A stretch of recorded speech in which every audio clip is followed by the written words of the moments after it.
वो दिन भी उत्तर प्रदेश ने देखे, मदरसा कांड के नाम से फेमस है। जो कि सबसे अगर छोटा कानून है तो सिर्फ और सिर्फ ये यूपी का है, जो सिंपल है कि कायदे में रहोगे तो फ़ायदे में रहोगे। मुख्तार अंसारी जैसे माफिया मूत रहे हैं पेंट में, डर रहे हैं, कांप रहे हैं कि हमारी हत्या ना हो जाए। तो कोई भी अतीक अहमद के बाप हो, कितना भी बड़े गैंगस्टर के बेटा होगे, तुम मारे जाओगे। जेलों के ताले खोल के छोड़ रखे हैं, फिर भी कैदी बाहर नहीं आ रहा, क्योंकि उसे पता है सीधा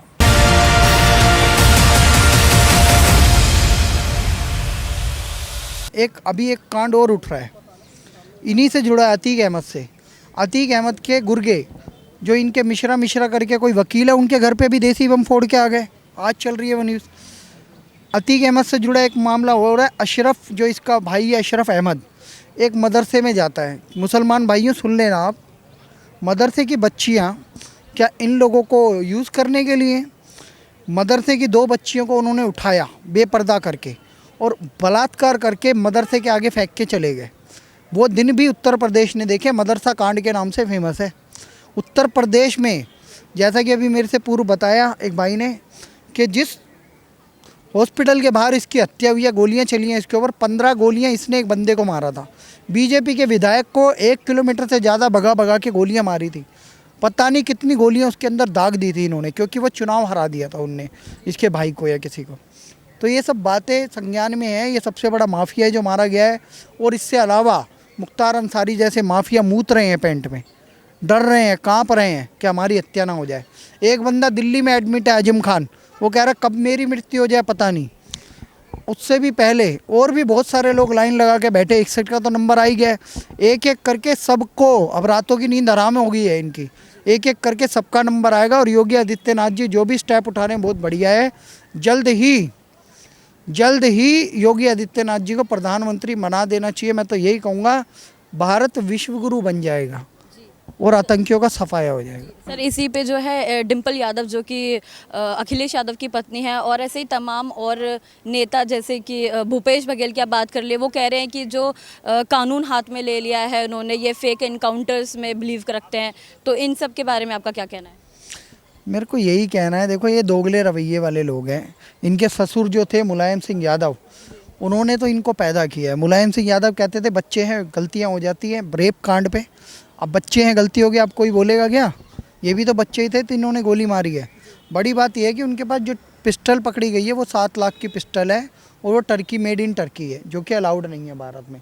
मैं यही कहूँगा कि पूरी तरह जांच हो, लड़के कौन थे, क्योंकि आईएसआई का लिंक भी है इसमें। आईएसआई के बारे में उसने ब्रीफिंग, एक लेटर भी लिखा उन्होंने मुख्यमंत्री को और सीजीआई को। और आईएसआई का ये लिंक है कि हथियार मंगाता था पाकिस्तान से। पाकिस्तान से किस किस नेता का रिश्ता है, अब वो बात उभर के सामने आ रही है। और समय आ गया है कि योगी सरकार लगभग 1000 लोगों की टीम गठित करे, एक स्पेशल टास्क फोर्स गठित करे और उसके लेटर पे कार्रवाई करे। मुख्तार अंसारी का 1600 करोड़ का तो अभी प्रत्यक्ष साम्राज्य दिखाया जा रहा है, लेकिन लाखों करोड़ों का मालिक था वो। और बहुत सारे खुलासे हो जाएंगे अगर जांच शुरू कर दी जाए, और योगी जी ये कर सकते हैं। इससे पहले भी योगी जी ने 500 लोगों की टीम बनाई थी। अब समय आ गया है कि एक टीम गठित करें और इन पे ताबड़तोड़ कार्रवाई करें। जी सर, आखिरी सवाल लेना चाहूँगी आपसे कि वाकई आपको लगता है कि जिस तरीके से जो एनकाउंटर हो रहे हैं यूपी में, जो एक दबदबा जो है योगी जी का एक बैठ गया है, तो इससे जो बाकी जो माफिया, गुंडे, बदमाश जो अभी भी जो है घूम रहे हैं, क्या उनको कोई सबक मिलेगा या वो कुछ इससे सीखना पसंद करेंगे? देखिए, अब स्थिति ये है, उत्तर प्रदेश की जेलों में, जेलों के ताले खोल के छोड़ रखे हैं, फिर भी कैदी बाहर नहीं आ रहा, क्योंकि उसे पता है सीधा प्रभु जी से मेल होएगा उसका, या जहन्नुम की सैर होएगी उसकी। ये सीधा होगी, ये क्लियर हो चुका है। मैं यही कहना चाहता हूँ, खौफ है। तख्तियाँ उठा के लोग जा रहे थे। पिछले साल जब योगी जी चुनाव जीते 2022 में, तो उन्होंने क्या किया? उन्होंने कहा मैं मई और जून की गर्मी में भी शिमला बना दूंगा।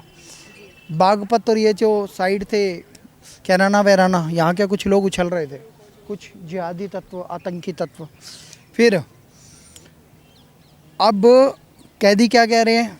हमें सब्जी बेचने दो, हमें फल बेचने दो। ये होता है राम राज्य, ये होता है योगी जी का भय, और इस भय को बरकरार रहना चाहिए और इन आतंकियों का ऐसे ही सफाया करते रहना चाहिए। योगी जी, अब रुकना मत, हम आपके साथ हैं। पछाड़ दो, समाप्त कर दो और जो अतीत हो चुके हैं, इन आतंकियों का ऐसे अंत करते रहो। एक भी अतीक जिंदा नहीं रहना चाहिए उत्तर प्रदेश में। सर जैसे कि अभी हाल फिलहाल में जो है जैसे यूपी की अगर हम बात करें तो यूपी में लगातार जो है एनकाउंटर्स का सिलसिला जारी है। यूपी में योगी सरकार के बाद जो एक दबदबा जो है देखने को साफ मिल रहा है। अभी असद जो अतीक अहमद जो माफिया है उनके बेटे का एनकाउंटर हुआ है और अतीक और उनके भाई जो अशरफ उनकी जो हत्या हुई है, इस पर आपका क्या कहना है, कैसे देख रहे हैं इसको? सबसे पहले तो अभी आपके चैनल के माध्यम से सभी दर्शकों को जय श्री राम और मेरा भगवा प्रणाम। जय श्री राम को इनडायरेक्टली मत लीजिएगा, क्योंकि अभी एक 3 जो युवक मारा है वो जय श्री राम का नारा लगाया लास्ट में, ठीक है। तो हम इसको आपको क्लैरिफाई कर देते हैं कि हिंदू तो पहली बात ऐसा कर ही नहीं सकता है जो मार के और जय श्री राम का नारा लगाएगा। ठीक है भाई, तुम गलत आदमी को मारे हो, लेकिन तुम जय श्री राम का नारा लगाए, कहीं ना कहीं ये पूरा विपक्ष का साजिश है, ठीक है। ताकि भगवा आतंकवाद घोषित करना, हिंदुत्व को आतंकवादी घोषित करना, हिंदुत्व आइडियोलॉजी पर कहीं ना कहीं खतरा वाला टाइप किया गया है। तो हम क्लियर आपको कर देता है, ये योगी जी तो करवाए नहीं, क्योंकि योगी जी जो भी करते हो डंगा की चोट पे करते हैं और खुल के बोलता है कि हाँ अतीक के बेटा को मरवाया है तो हम मरवाए हैं। लेकिन अतीक का जहाँ पर्सनली मैटर आता है तो अतीक के बारे में आपको बताते हैं, अतीक को योगी जी नहीं मरवाया है। वो मरवाने वाले जो है क्या बोलते हैं, विपक्षी है। क्योंकि एक 3 युवक, जिसका कि एक का कास्ट है ब्राह्मण, एक ओबीसी और एक दलित, ये तीनों कास्ट का व्यक्ति आता है और तीनों मतलब कि पूरा फिल्म वाला ट्रेलर यहाँ बनाया गया कि तीनों मिल के आता है, सब जात का उठ के हिंदू में, और सब आके मारता है और उसको मानसिक रोगी बता दिया जाता है और पिस्टल उसे चला देता है कैमरा के सामने। पहली बार हमेशा देखा है, और मार उड़ के और लास्ट में जय श्री राम लगाता है। तो ये पूरा विपक्ष का साजिश है। क्योंकि देखिए योगी जी का तो जहाँ, क्योंकि हम तो बिहार से बिलोंग करते हैं, मेरा भी नहीं, हर एक स्टेट का डिमांड है कि हमको चाहिए योगी मॉडल। क्योंकि सबसे अगर छोटा कानून है तो सिर्फ और सिर्फ ये यूपी का है, जो सिंपल है कि कायदे में रहोगे तो फ़ायदे में रहोगे। तो क्लियर बात है कि अब जहाँ हम कुछ अभी लोग बोल रहे हैं कि अतीक अहमद के मरने से जो है लोकतंत्र खतरे में आ गया, संविधान खतरे में आ गया। तो संविधान और लोकतंत्र किसके लिए है? जो संविधान के अकॉर्डिंग काम कर रहा है, जो संविधान के अकॉर्डिंग चल रहा है। अगर मान लीजिए संविधान में हत्या लिखा रहता, किसी का आप हत्या कर दीजिए, कोई अगर गवाही देने जा रहा है उमेश पाल की तरह, तो आप उसको मार दीजिए, अगर ये लिखा रहता तो संविधान आपके लिए खड़ा रहता। लेकिन जब संविधान में ये लिखा ही नहीं है और आप किसी गवाह को, या मान लीजिए समाजवादी पार्टी का सबसे ज़्यादा पतलून गीला हो रहा है, तो सबसे ज़्यादा रोने वाले आज वही पार्टी लोग हैं। उनकी खुद विधायक पूजा पाल, उनको भी मार दिया गया। और सबसे बड़ा बात है कि वो लोग अपने आप को पिछड़े जाति के क्या बोलते हैं, देवदूत बताते हैं। तो पिछड़े जाति का ही ये क्या बोलते हैं, हत्या किया अतीक अहमद। तो ये जो करता है, लेकिन पिछड़े जाति का तो बोल देता है। लेकिन जब अगर कोई मुस्लिम व्यक्ति, क्योंकि धर्म का तो खोलना जरूरी है ना, क्योंकि जहाँ विकास दुबे का बात आता है, अतीक अहमद का आता है, तो क्लियर आपको कर देते हैं कि विकास दुबे अपराधी हो सकता है, सब चीज़ हो सकता है, वो रेप भी किया हो, कोई दिक्कत नहीं है। लेकिन एक चीज़ है, वो अपराधी है, हम लोग भी उसका बॉयकॉट करते हैं। लेकिन एक चीज़ तो है, अतीक अहमद जैसा टेररिस्ट नहीं है। क्योंकि अतीक अहमद का कनेक्शन जो ISI से निकला है, उसके पास अवैध हथियार हैं, वो जो क्या बोलते हैं बहुत सारा चिट्ठा खोलने वाला था, उसमें कहीं ना कहीं समाजवादी पार्टी के भी कुछ नेता लोग जुड़े हुए हैं।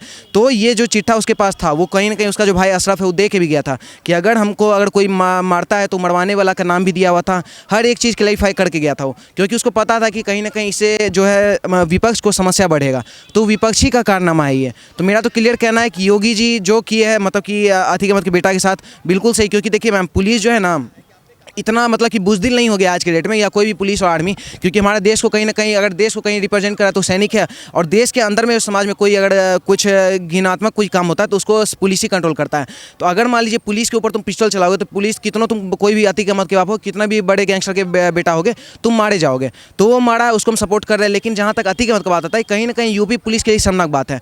क्योंकि कहीं ना कहीं यूपी पुलिस में ही कोई एक प्रशासन कर्मी जो है उस चीज़ को मुखबरी किया है, जो कि वो सब डिटेल पास आउट किए हैं कि यहाँ पे अतीक अहमद आ रहा है, आप यहाँ आ सकते हैं, यहाँ मारिए। और विपक्षी से मिल के कारनामा किया गया और तब जाके मार के और जय श्री राम का नारा लगवाया गया है।